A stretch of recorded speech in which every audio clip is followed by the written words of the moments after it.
Okay, hello everyone. Thank you very much, Srinivas, for that kind introduction. Today I'll be giving my talk on enhancing reinforcement learning using data and structure. Please feel free to interrupt me while either in the chat or just by asking some questions, and we can keep this a more open discussion.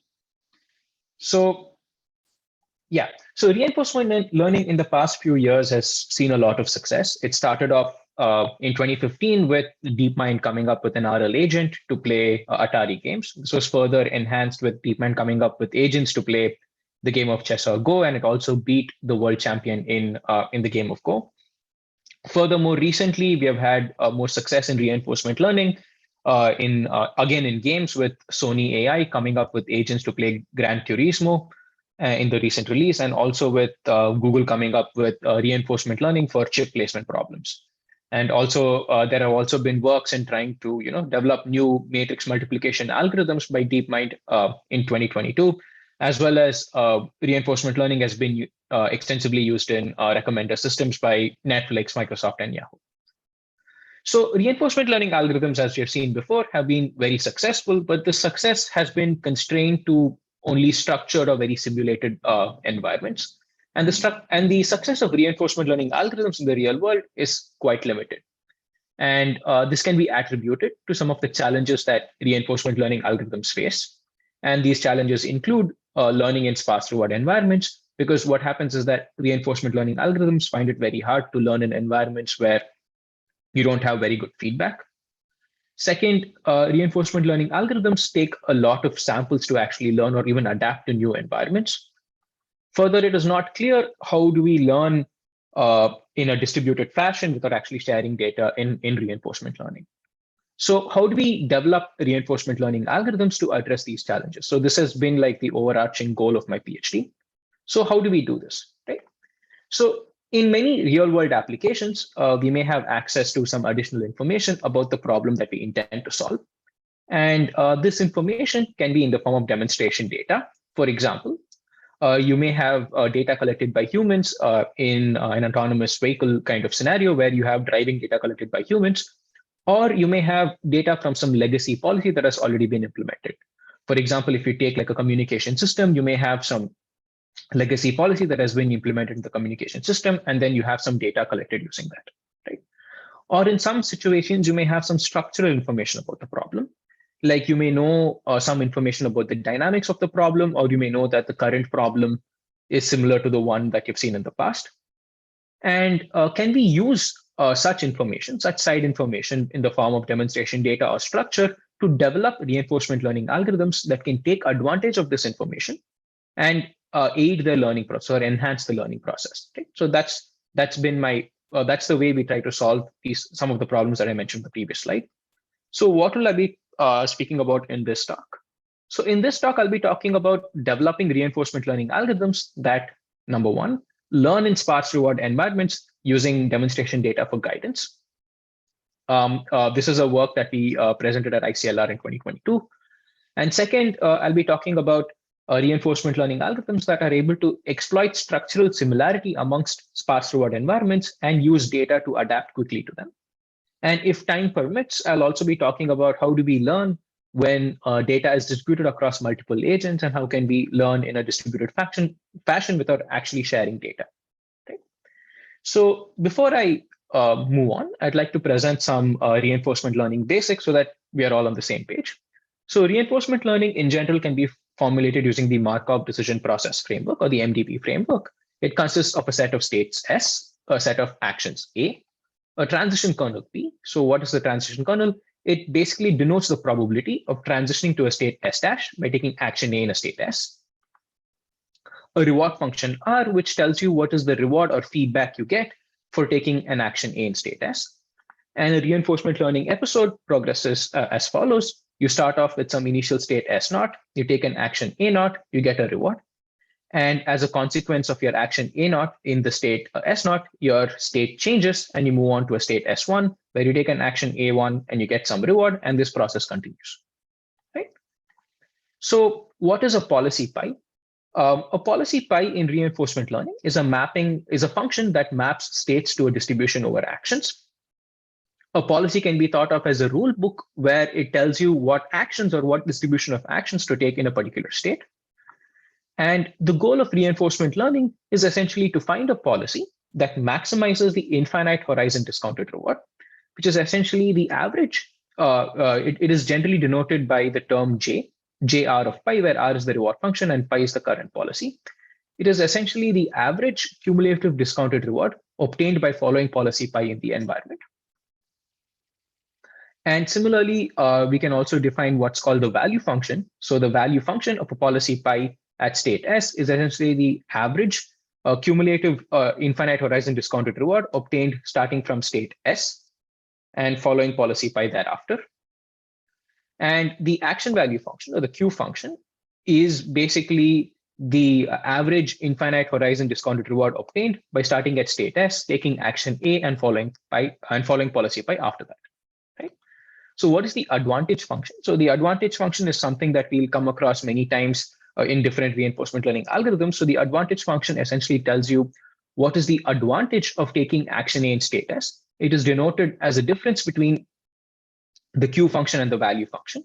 If you notice that the value function basically is an expectation over the policy of the Q function. So it tells you how better it is to take action A in state S when compared to the average. Right? So that's essentially the intuition behind the advantage function. Further, we'll also be coming across this term, which is the discounted state visitation frequency, which tells you essentially the states that your policy pi visits when implemented in the environment. So now I'll be talking about my first work, which is reinforcement learning with sparse rewards using guidance from offline demonstration. This is a joint work between myself, Gargi Vaidya, Akshay Sharvesh, and my advisors, Dr. Dilip Kalathil and Dr. Srinivas Shakote. So what is the problem that we are trying to solve in this work? So rewards in reinforcement learning are an indirect way to specify the real task that the algorithm needs to complete. And designing reward functions for reinforcement learning is generally a challenging problem because rewards need to capture two things in general in reinforcement learning. The first is that rewards need to capture the actual underlying goal of the task. And second, rewards also need to assist the learning process. So what happens is that more often than not, it's easy and intuitive to design sparse rewards. So what do I mean by this? It's more easier to come up with reward functions that either indicate whether the task is completed partially or fully. For example, in indoor navigation, it is in an indoor navigation problem where you have to navigate a bot from a start location to a goal location. It is easier to define reward functions where you just get a reward of +1 for completing the task or 0 otherwise. Right? While designing such reward functions is easy and intuitive, what happens, and it also addresses the first part, that is, it captures the goal of the underlying task because you give it a reward of 1 for completing the task and 0 otherwise, it captures the goal of the underlying task. It doesn't actually assist the learning process. Right? So existing reinforcement learning algorithms fail to learn in a reasonable time in sparse reward environments. So for example, to understand this fact, so we conducted an experiment where we took the inverted double pendulum environment in Mujoko, and we ran the same algorithm. In this case, it was the TRPO algorithm with dense and sparse rewards. And if you notice, in the dense reward scenario, the algorithm learns pretty quickly, while in the sparse reward scenario, even after providing twice the number of samples at which the algorithm in the dense reward situation started to learn, it didn't actually learn anything. Right? So how do we address the problem of sparse rewards in reinforcement learning? So that's the goal of this work. So in many problems, as I mentioned before, we may have access to some demonstration data collected by some suboptimal policy or collected by some policy, and this demonstration data might be suboptimal. For example, you may have data collected by humans or you may have data collected by some empirical policy. These might not be the optimal way to solve the task, but it might give you some sort of idea how to solve the task. So you might have some demonstration data which has been collected and it might be suboptimal. Further, this demonstration data might also be incomplete. So what do I mean by that? It might be incomplete in the fact that this demonstration data that is available to you can only contain measurements of a subset of the true state. Okay? So can we use such data to aid learning in sparse reward environments? We'll have to understand two things here. Like, one is that purely imitating this demonstration data is not going to help because this demonstration data is suboptimal, and sometimes it can also be incomplete. Second, just running reinforcement learning algorithm is not going to work because the environment is sparse. Right? So in this work, we propose a principled approach to utilize suboptimal demonstration data to learn in sparse reward environments. So let me go over the problem framework right now. So what's the problem framework that we're dealing with? So our goal is to develop an algorithm that can use offline demonstration data for reinforcement learning in a sparse reward setting. Right? So we assume that our algorithm has access to some demonstration data generated by a suboptimal behavior policy pi b. So we have a policy pi b, and this policy pi b is executed in the environment, and you get trajectories. So a trajectory is just state, action, state, action, state, action. And a set of these trajectories is essentially your demonstration data. Right? You'll have to also note that your the demonstration data that has been collected has no reward in it. Right? It's just state action pairs. Right? So what we want is that we want to ensure that this demonstration data actually helps the learning process or actually helps the reinforcement learning algorithm to learn. Right? In order to quantify this assumption, we establish this assumption as follows. What we say is that in the initial episodes of learning, taking actions according to the behavior policy will provide a higher benefit or advantage than taking actions according to pi k. That is, during the initial stages of learning, your demonstration data will provide you some benefit than just executing the policy that's being learned. So given that assumption, we develop our algorithm, which is called LOGO. So at each iteration of our algorithm, which is learning online with guidance offline, we perform two steps. The first step is called the policy improvement step, where we perform one step of policy improvement using the TRPO algorithm or the trust region policy optimization algorithm. So what this algorithm does, or what step one does, is that it tries to choose a policy by maximizing the rewards obtained from the environment. Right? But since we're dealing with sparse reward environments, this might not be enough to actually learn anything reasonable. So we augment step one with step two, which is called the policy guidance step. Right? In the policy guidance step, our goal is to find a policy which is close to the behavior policy, or in other words, it's close to the demonstration data which was generated by the behavior policy, subject to it being in a trust region around the policy generated in step one. So we have a policy generated in step one, and we want to look in a region around the policy generated in step one to we want to find a new policy which is essentially close to the behavior policy. Doing so, what happens is that it ensures that the policy chosen is guided by the behavior policy. So how do each one of these steps look? So the first step of LOGO is the policy improvement step, and it consists of one step of policy improvement using the trust region policy optimization algorithm. So here, what we want to do is we want to maximize the advantage according to policy pi k, where pi k was the policy obtained in the previous iteration. We want to find a new policy pi, so we're taking argmax over the policy, subject to it being the trust region around the policy pi k. So in a region around policy pi k, we want to find a new policy pi that maximizes this advantage. So this advantage is computed over the true rewards of the system. One thing we'll have to understand here is that doing only TRPO will fail because of the sparse reward structure of the environment. And as we have seen before with the inverted pendulum example, it doesn't work. So in order to overcome this, we provide policy guidance using offline demonstration data. Okay. So what is the objective of the policy guidance step? The objective of the policy guidance step is to find a policy pi which is close to the behavior policy. Right? And we just don't want to find a policy pi which is close to the behavior policy. We want to do it subject to the fact that it is in a trust region around policy pi k plus r, where pi k plus r was the policy obtained from the policy improvement step. Right? And also we'll have to understand one more thing here is that we have the delta k term here. So this delta k term essentially is called the trust region. It basically tells us how much you want to vary policy pi k plus r such that you want to find a policy close to pi b. So it's nothing but the level of guidance, and we can control this using by controlling the value of delta k. In practice, what we do is that we start with a large value of delta k and decay it gradually using an adaptive learning rule. The reason is that we made an assumption saying that during the initial stages of learning, the behavior data is better than the current policy that's being learned. So during the initial stages of learning, we want the behavior data or the policy to actually help us more. And as we progress in learning, we want to decay this influence. So essentially what we do is that we start with a large value and we decay it using an adaptive learning rule. one thing to understand here is that we do not mimic the behavior policy directly, but only use it as a guidance around the policy suggested by step one. So essentially what we're doing is that suppose we have a policy obtained from the policy improvement step, we want to nudge it using the behavior policy. So how does our algorithm look pictorically?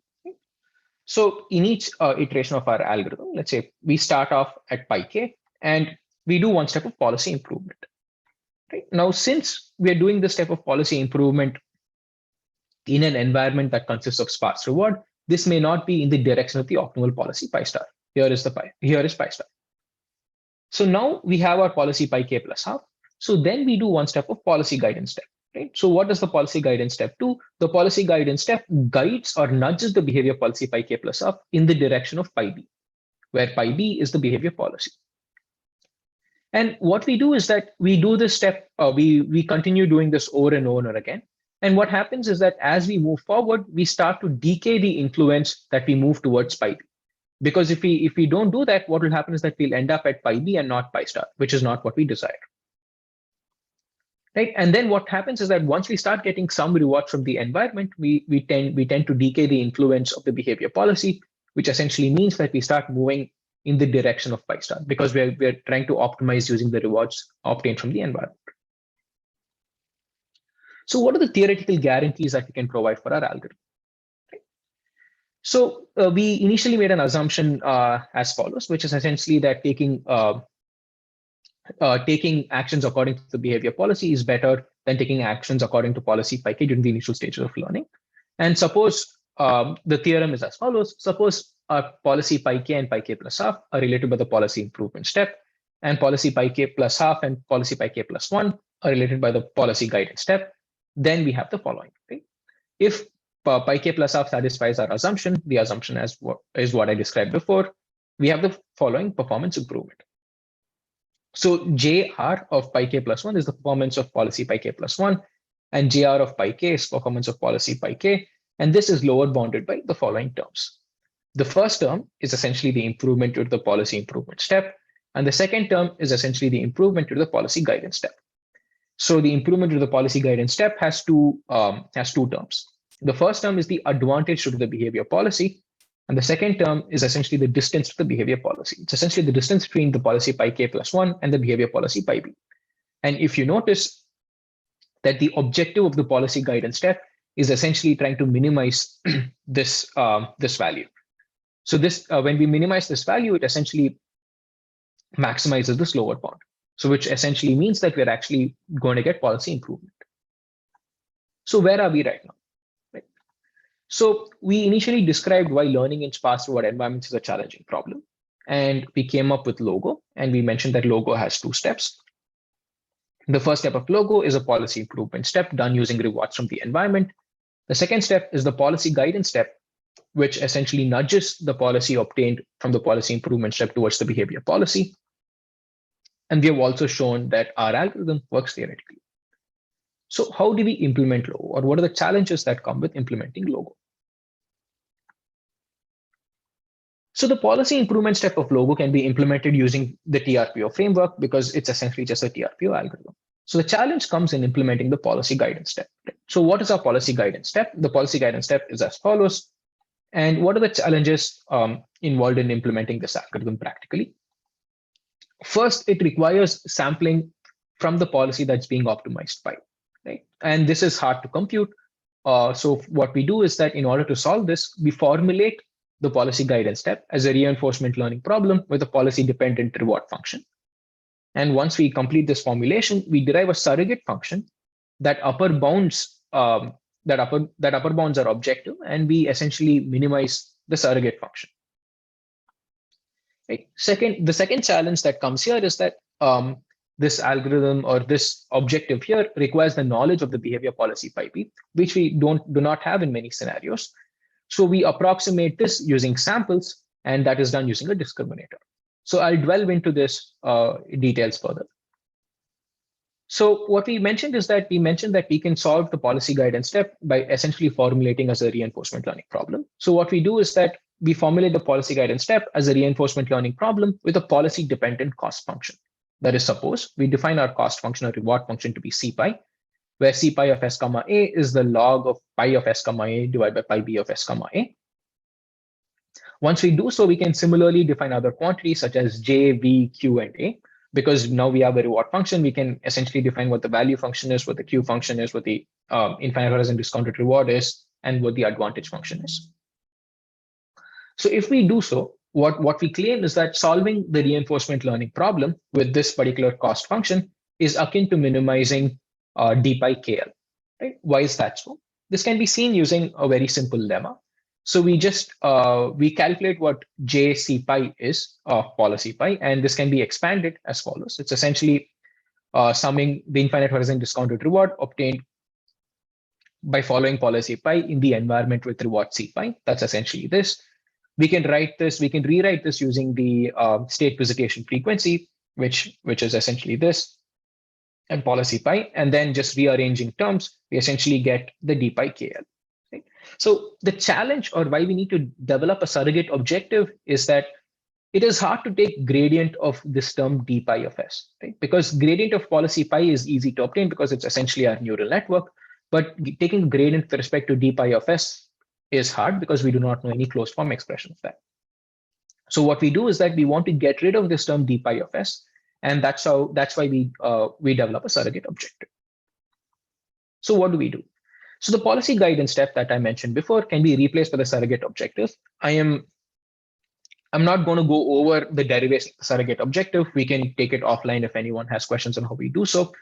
So what we do is that essentially we replace the policy guidance step with the reinforcement learning problem formulated using a policy dependent reward function or cost function. And we also develop a surrogate objective. So if you notice that in the surrogate objective, our states are being drawn from policy pi k plus f and not from policy pi, which essentially means that we do not have to take any gradients with respect to this term. Okay? So this can easily be solved. And if you squint your eyes a little bit, this objective looks very similar to TRPO, but with just a different reward function. Right? In many cases, it's straightforward to compute C pi k plus f when pi b is known. But what happens is that it's challenging when only demonstration data is available. So as I alluded to this challenge before, what we do is that we train a discriminator using the demonstration data and data generated by policy pi k plus f to estimate the cost function C pi k plus f. And the advantage of this is that of this formulation is that we can implement this by taking advantage of any TRPO code base, because it essentially our algorithm logo essentially boils down to two steps of TRPO, where one step is for policy improvement and the second step is for policy guidance, which using a different reward function. So what are our experimental evaluations? So we evaluate logo on various Mujoko environments, and we compare it with various baselines. So here, for example, where I'll just be going over the example on the Walker 2D environment, which is this high dimensional Mujoko environment with continuous state and continuous action space. So let's look at some of the baselines here. Right? So the square boxes here denote our algorithm logo, and it gets the expert level performance. And this dotted line here, this dash and dot line here, essentially denotes the performance of the behavior policy. And if we notice that the behavior policy is essentially suboptimal, that is, it's not actually the optimal. It does not actually obtain the optimal value when executed in the environment. And we compare it with other algorithms. One of them is TRPO, and TRPO here fails because of the sparse rewards in the environment. And another approach which was suggested to us would be that suppose you have all of this demonstration data, and suppose you do supervised learning over this demonstration data, and you warm start your reinforcement learning algorithm, how will that performance be? And that performance also drops, and it does not perform well. The reason for this is that we don't have a lot of demonstration data. We only have like 5 trajectories per problem, and that's not enough to actually capture a lot of the complexities in the environment. And second, if you look at GAIL, which is essentially an imitation learning algorithm, it only imitates the demonstration data, and it performs as well as the behavior policy. And there are 2 other baselines which kind of make use of both behavior policy as well as other. They are DAPG as well as POFT, and we perform better than both of them. All right. So the second thing is that what I alluded to is that Logo can also take advantage of incomplete demonstration data. That is, suppose your demonstration data does not have a complete state observation. That is, it only consists of state observations of a subset of the true state. Logo can actually take advantage of this, right? And this is done using a simple projection approach. And we see that our algorithm performs better than all of the baselines, even in such a setting. Right? To further illustrate the need and the advantage of this incomplete demonstrations, we conduct another real-world experiment on a turtle bot. So I'll go over this experiment in detail so that you kind of understand as to why this is a useful thing to do. Okay.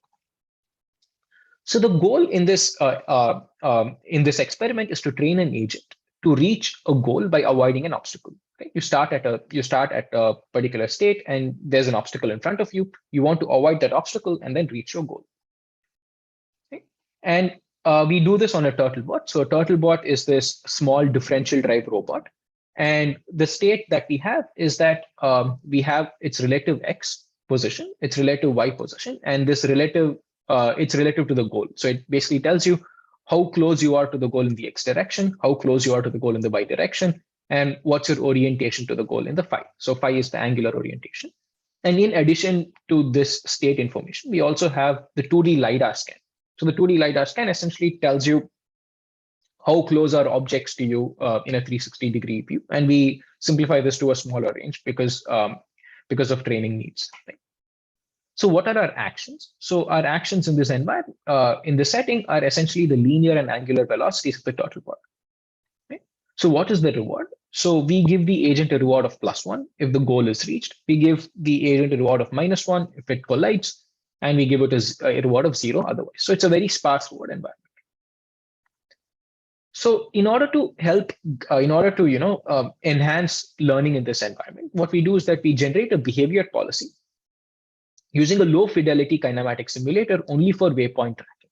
Right? That is, what we do is that suppose we have a policy pi which can track waypoints very well, but it cannot really avoid obstacles because it has no idea of the state of the LiDAR state or anything. And we generate this policy using a low fidelity kinematic simulator.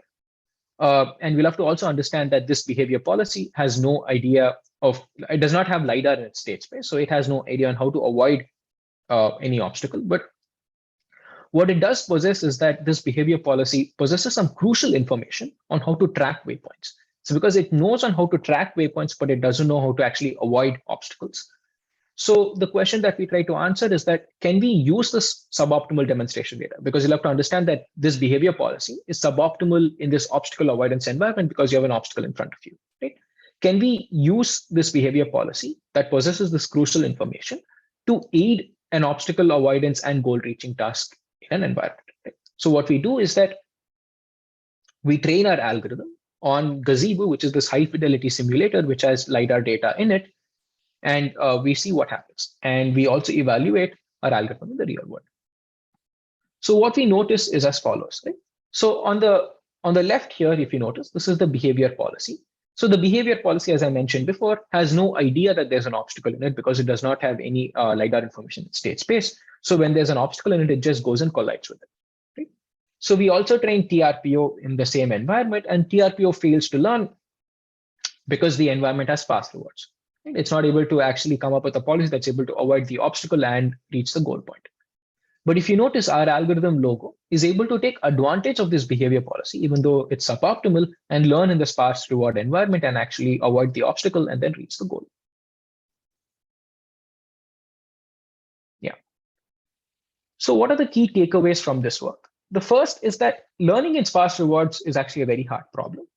Suboptimal demonstration data can actually help aid the learning process. And we developed our algorithm Logo, and it consists of 2 steps. The first step is the policy improvement step. And the second step is the policy guidance step.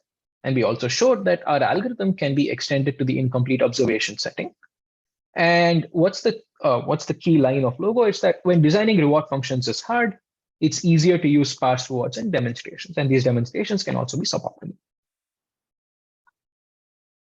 Okay, so given a set of structurally similar sparse reward environments, what would happen is that training policies for each of these environments can require millions of samples, right? Because reinforcement learning algorithms require millions of samples to actually train in a particular environment.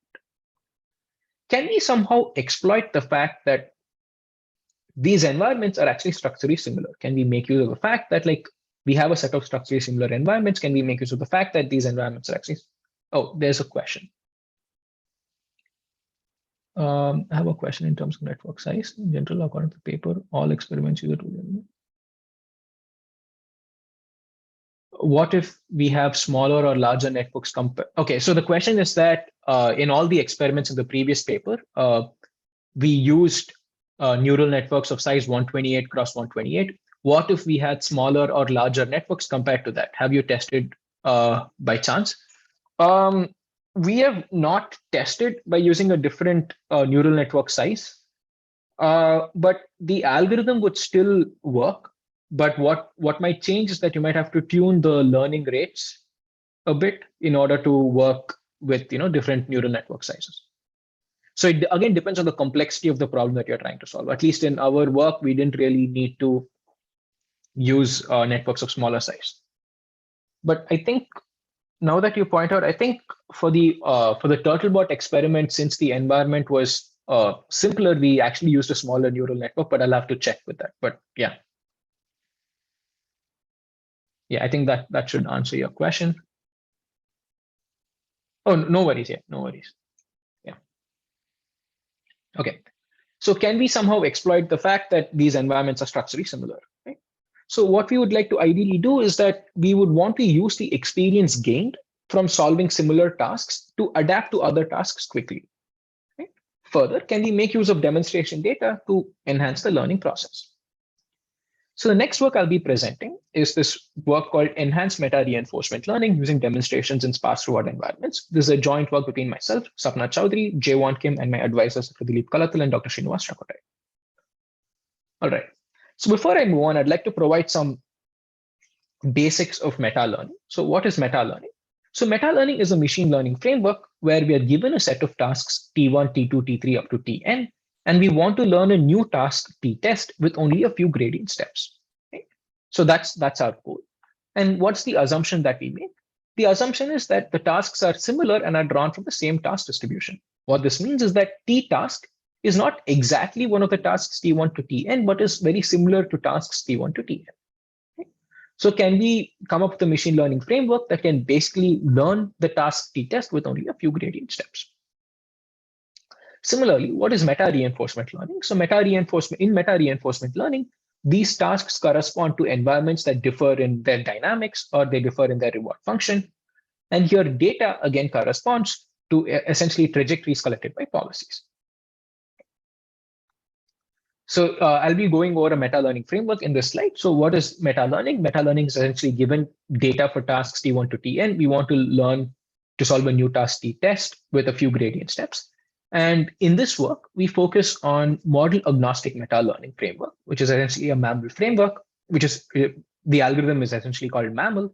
And the goal of MAML is to find a good policy parameter initialization, this parameter initialization is also called the meta parameter that can quickly adapt to a new task. All right.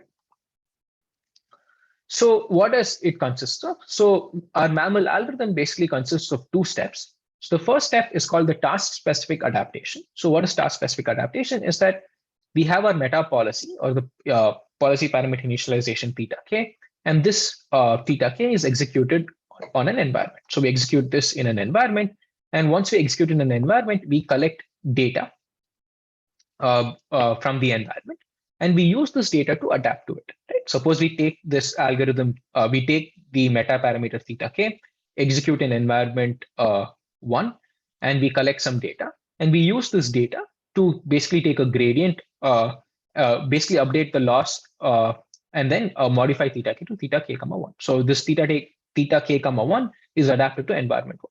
Similarly, we can do it for environment 2 and 3. Right? After this, we do a step called meta policy optimization, where we take this adapted policy theta k comma 1 and then evaluate the adapted policy in the respective environments. So we take theta k comma 1 and evaluate it in environment 1, k comma 2 evaluate environment 2, and k comma 3 and evaluate environment 3. So after we evaluate it, we use the data collected on the evaluation to essentially update our meta policy parameter, theta k. So what's intuitively happening is that the meta policy is being updated such that performing a task-specific adaptation yields good result. Right? So we perform this task-specific adaptation, and we want to update theta k such that performing this task-specific adaptation yields good result. So what are the problems? What are the problems in such a framework? So in mammal-like algorithms, for each task, the meta policy is executed to collect data, which is then used for adaptation. Right? And this data needs to be representative of the task, and it has to be meaningful so that it provides any meaningful updates. What happens in sparse reward environments is that we only have limited feedback, and this data need not be representative. Second, the adapted policy is executed to collect data, which is then used for meta policy adaptation, right? So in sparse reward environments, the adapted policy may not collect rewards, and this may result in bad updates. So what happens is that sparse rewards, when we have environments with sparse rewards and we do mammal-like algorithms with such environments, they affect both steps. They affect the meta policy optimization step as well as the adaptation step. Right? So rewards are very crucial to meta reinforcement learning. So in this work, what we do is that we develop an algorithm called enhanced meta reinforcement learning using demonstrations that combines reinforcement learning based policy improvement and behavior cloning from demonstrations. And we also develop another algorithm called Emerald Warm Start, which is a warm start variant of Emerald with demonstration data. So what our algorithms do is that they combine the underlying reinforcement learning structure of the problem with supervised learning to obtain a significant advantage. And we also provide a performance improvement theorem in the paper, and I won't be going over this because of lack of time. So how does the task adaptation step in our algorithm Emerald look like? Right, so the task adaptation at iteration k for task I is as follows. So we have our adaptive policy, which is theta k comma I, that is the meta parameter theta k adapted to task I. And this is equal to, essentially, we take the meta parameter theta k, and then we compute a gradient. And this gradient is computed with respect to two loss terms. The first is the RL loss, which is computed over the data collected by the meta policy. That is, we take the meta policy, execute it in the environment, and use that data to compute this term, or LIRL, which is essentially the reinforcement learning loss. And we also compute the behavior cloning loss over the demonstration data. So we use the demonstration data to compute the behavior cloning loss. So behavior cloning, for those who might not be familiar, is essentially doing supervised learning over the state action pairs. And we also have two parameters, WRL and WPC, which essentially control the extent to which RL and demonstration data influence the gradient. And one thing to note is that our algorithm is fairly robust, the choice of WR and WPC. We have also done some sensitivity analysis in our paper. You can go check it out. So one thing you'll have to note here is that the behavior cloning term ensures that the adapted policy is actually guided by the demonstration data. And we should also understand here is that this demonstration data need not be optimal. In our case, we've actually considered suboptimal demonstration data. All right. So how do we update the how do we perform the meta policy update? So we, as I mentioned before, mammal-like algorithms have two steps. The first step is the policy adaptation, and the second step is the meta policy optimization. In the previous slide, we saw how we used demonstration data as well as the reinforcement learning to do the policy adaptation step. So how do we actually update the meta policy now? So there are two ways to do so. One, we use only the demonstration data to perform this update. That is, we use the demonstration data with the supervised learning loss function, and then we can do the meta policy update. What happens is that if the demonstration data is suboptimal, this approach will never be able to achieve the optimal performance. This is because we're only using the demonstration data to perform this update.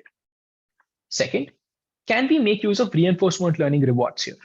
The answer is yes, we can actually make use of reinforcement learning rewards because the adapted policy now may be able to collect rewards in the environment because it was the adapted policy was actually updated using the RL loss as well as the behavior cloning loss. So it might actually be able to collect rewards for us. Right? So thus we can take advantage of the RL structure of the problem and perform this update. So how do we do so?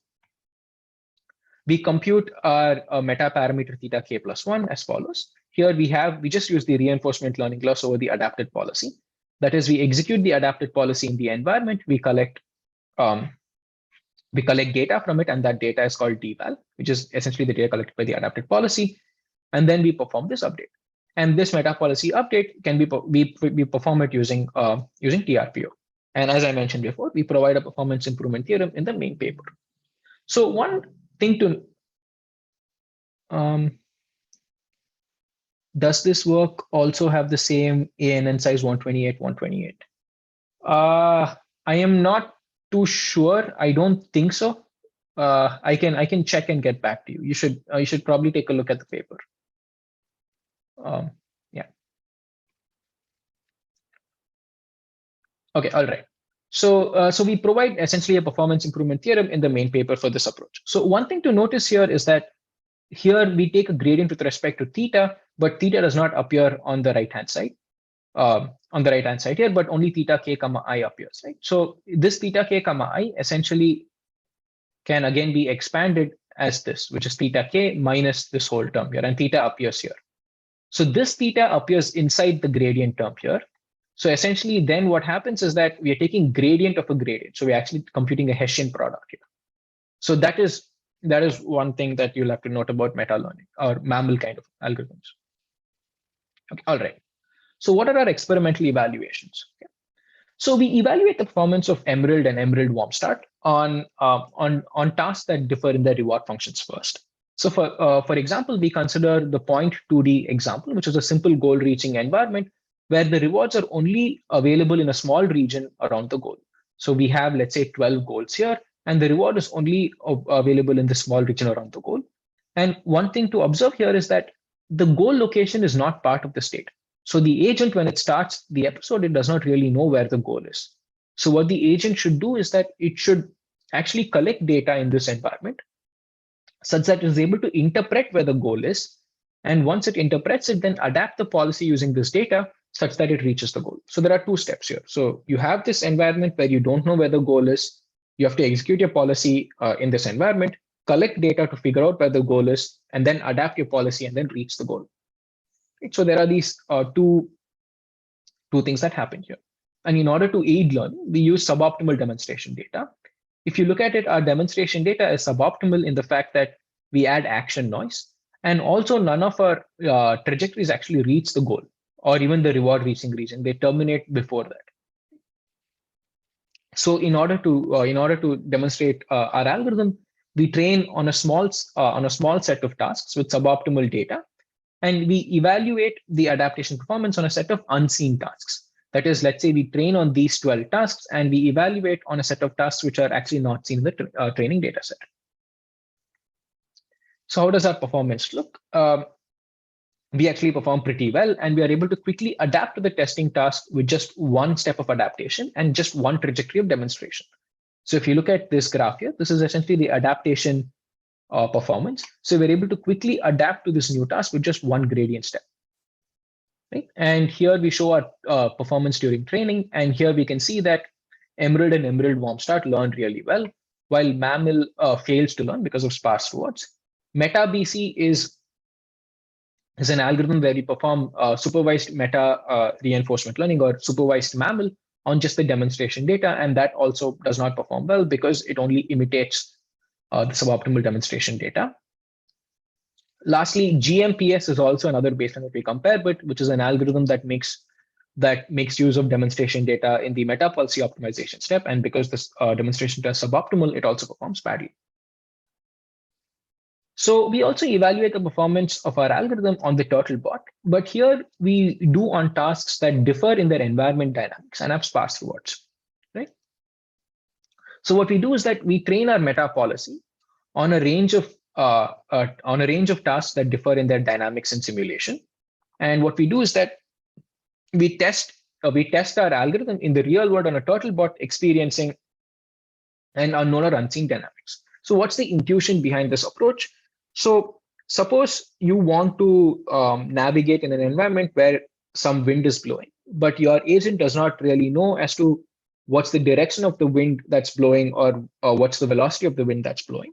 So what we do is that during training, we expose our algorithm to different wind conditions. And what happens during testing is that we first execute our algorithm in the real world, and then it experiences this unknown and unseen wind condition, and it's able to interpret what the unknown and unseen wind condition is by means of the data collected by executing the policy. And we take this data and then we adapt the policy, and then we again execute it in the environment where it's able to counter this unknown and unseen wind. So we show a demonstration of this in here, but here, since it's a turtle bot, we don't actually simulate it with respect to actual wind, but we use some sort of residual action noise which is present, or residual angular drift that we add to our problem. So what happens? So yeah. So what happens is that first we first show the how Emerald meta policy is executed. So if you notice that the meta policy kind of goes around and collects reward in the vicinity of the goal, and it experiences some unknown drift. Now it's able to interpret this unknown drift and is able to counter for it. So it counters for the drift and it actually reaches the goal. If you notice in the first part, the drift actually pushed the bot in this direction and was able to go. While in the adapted step, it was able to actually adapt to this drift and go and reach the goal. So we also show how other algorithms such as GMPS actually do not reach the goal. They do not learn much.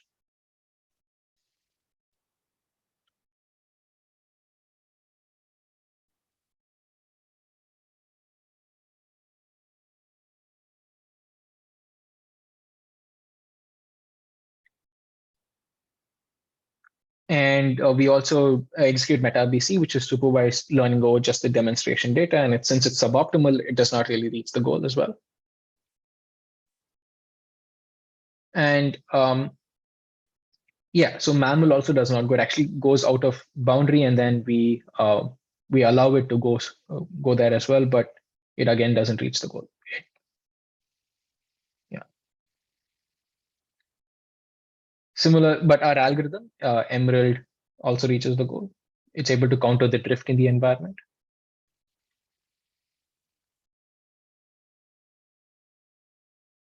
And Emerald Warm Start reaches the goal as well. All right. So what are the key takeaways of this work?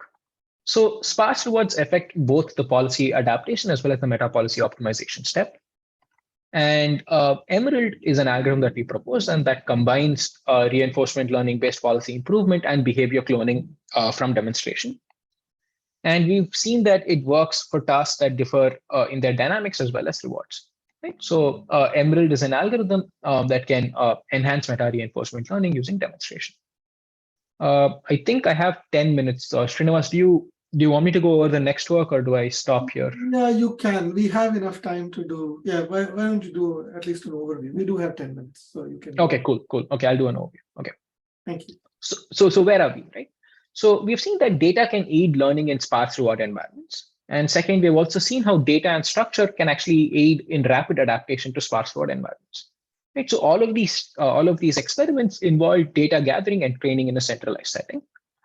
And in many real-world problems, we may have to learn from just fixed data sets, and we may not be allowed to actually gather data. Second, this data might be distributed amongst various clients, and this data cannot actually be shared or aggregated, because sharing or aggregating data comes with privacy and communication overheads.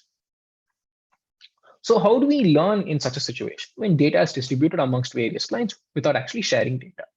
So this last work I'll be presenting is federated ensemble directed offline reinforcement learning.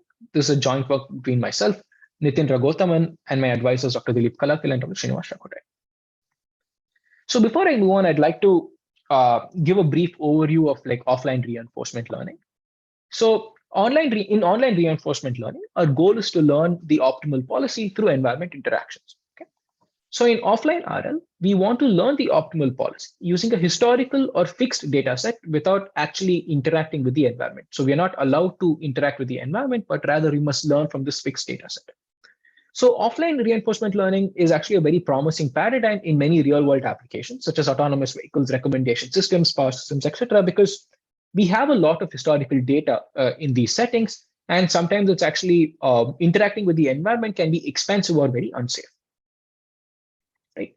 So what is offline reinforcement learning? As I mentioned before, we have a fixed data set of transitions D, and our data set of transitions consists of states, actions, rewards, next states, and it's collected again using some behavior policy. So behavior policy is a policy that's used to collect this data.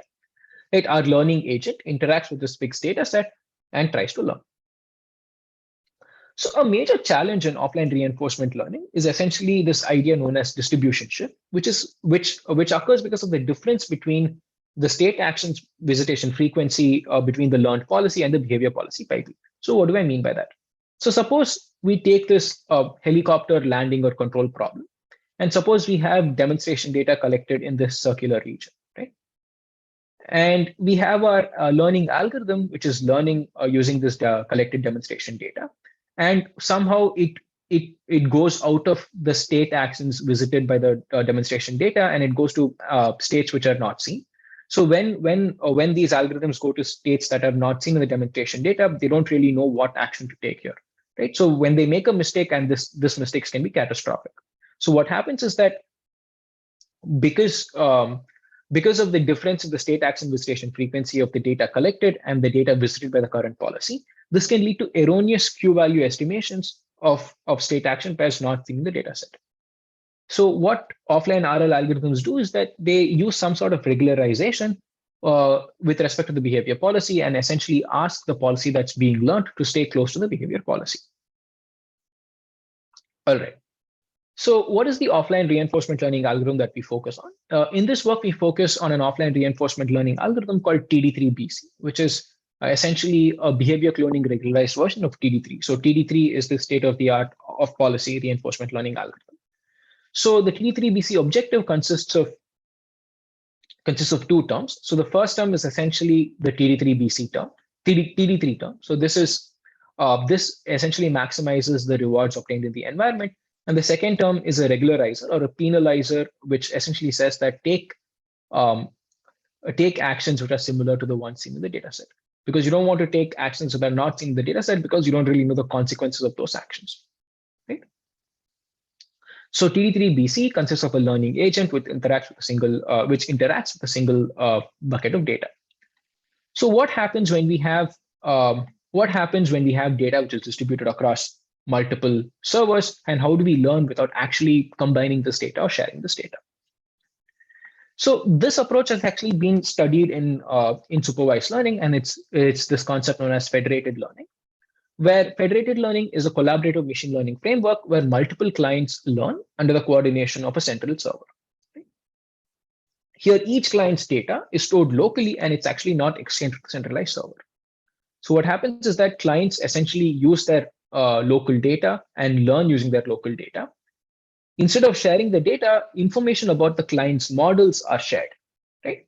A very key example of this is Google Keyboard. So each of us use Google Keyboard on our phones, and we have typing data which has been collected. So what Google does is that it trains models on our phones and then aggregates the trained models instead of actually sharing the data or instead of shipping the data from our phones to a centralized location. A common algorithm to solve federated learning is this algorithm called federated averaging or Fed average. So Fed average goes in rounds, and it's as follows. So you have a server, which is denoted here by this cloud, and then you have various clients with different data as denoted by these data sets here. So at each round T, the server broadcasts a model theta T. So this model is broadcast to all of these servers, and each client initializes its local model to the server model. So each client takes the model that's been given to it and initializes its local model. So once this model is initialized, clients perform multiple local updates using their own local data DI to obtain theta T comma I. So you take all of this, you take the model that's been given to you, you initialize your local model to this global model, and then you perform multiple updates using your own data. Then what happens is that the new models, which have been obtained after updates, are then broadcast back to the server, and the server averages these local models proportional to the size of the local data set.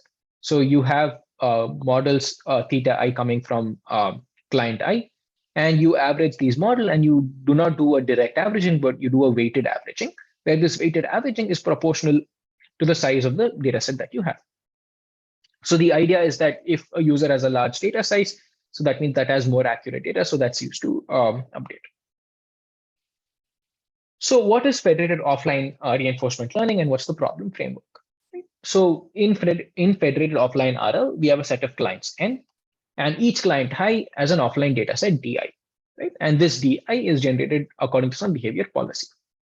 So we assume that the MDP is identical to all the clients, which essentially means that all clients have the same reward function as well as the transition kernel, right? And our goal is to learn the optimal policy for the underlying RL problem using the offline demonstration data available at all clients.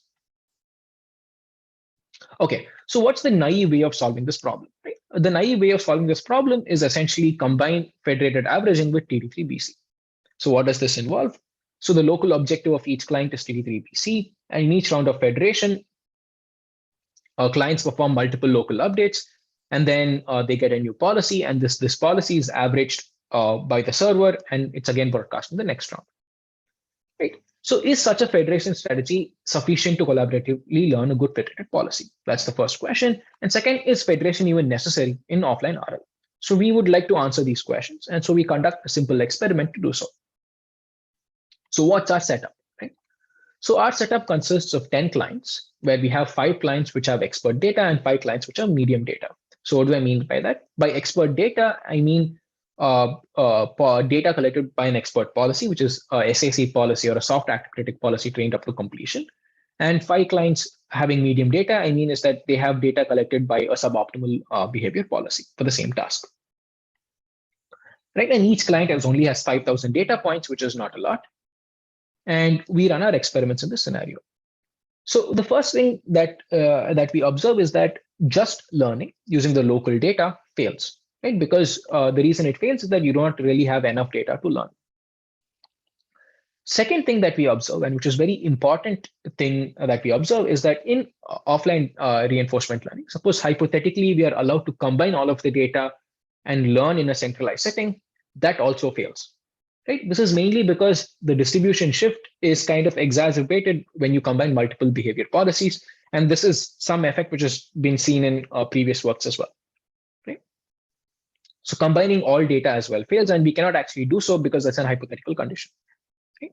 And one thing that we observe is that just combining TD3BC with federated averaging also fails. So we do 2 kinds of federated averaging. One, we only average the actor, and then we average the actor and critic.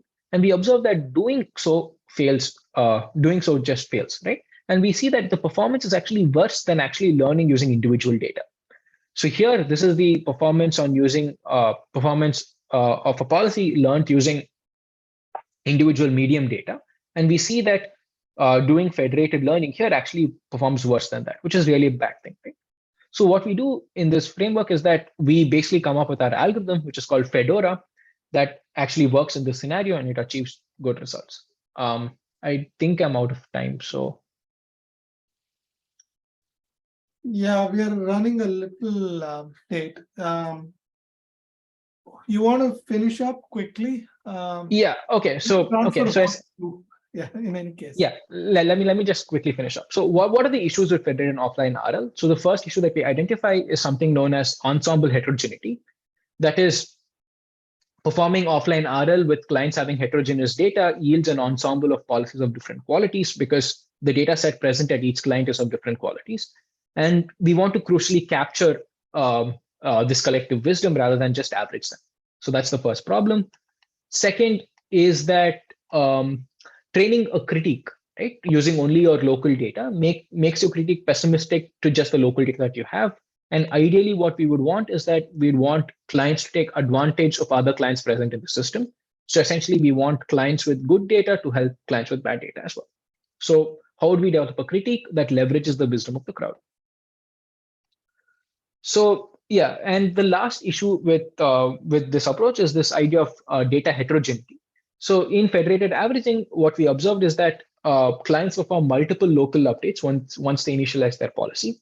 What might happen is that performing these multiple local updates can bias a client's model towards its local data set. And this could lead to policies that are actually worse than training on local data. That's something we saw in the previous experiment. So how do we regularize local policies to prevent this?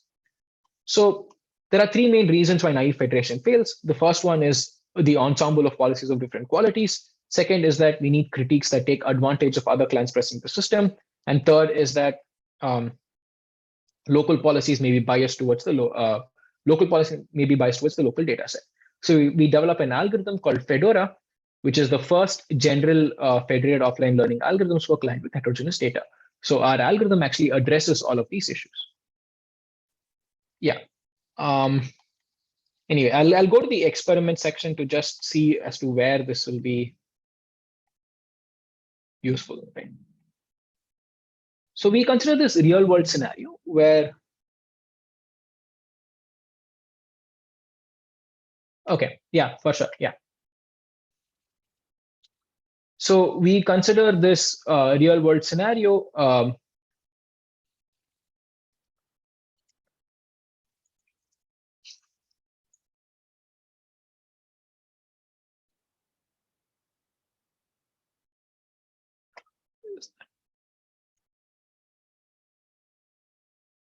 Okay, anyway, we'll deal with that later. Okay, so we consider this real world scenario where we have these home robots, and these home robots might ship with different policies that collect that have navigation data collected in them. Additionally, this navigation data can also be collected using humans. And our goal is that to find a better policy using this data, which is distributed across all the robots, right? Can we use the data distributed across all these robots to actually find a better policy? And we'll have to assume that we assume that robots do not share data, and we also assume that and in many cases, like each robot may not actually have enough data to actually learn anything useful. And lastly, individual robots might not have actually witnessed a variety of scenarios. Right? So can we train using the experience gained across these multiple robots without actually sharing data? So that's the problem that we're trying to address. And we see that we can do so. So here, if we notice, so we have like four different behavior policies of four different types of data, where in one scenario, it does not see an obstacle. In the other scenario, it sees an obstacle, but it collides with it. In another scenario, it's able to avoid an obstacle. In another scenario, it's not able to avoid the obstacle. Right? So we have these four different types of data distributed across different clients, and each of these is of different qualities. So can we use Fedora to essentially collectively learn without actually sharing data? And we show that we are able to, and that's the plot, that's the performance we've just seen above. So what are the key takeaways of this last work? Naive federation will fail in offline RL setting when clients have heterogeneous data. Fedora is an algorithm that we propose, and it accounts for quality of policies during federation. It uses a federated optimistic and locally pessimistic critique. It discourages excessive reliance on irrelevant data, and it's implementable on a real system. Yeah, so Fedora is a federated offline RL algorithm for clients having heterogeneous data. Thank you. I'll be willing to take questions if anyone has any.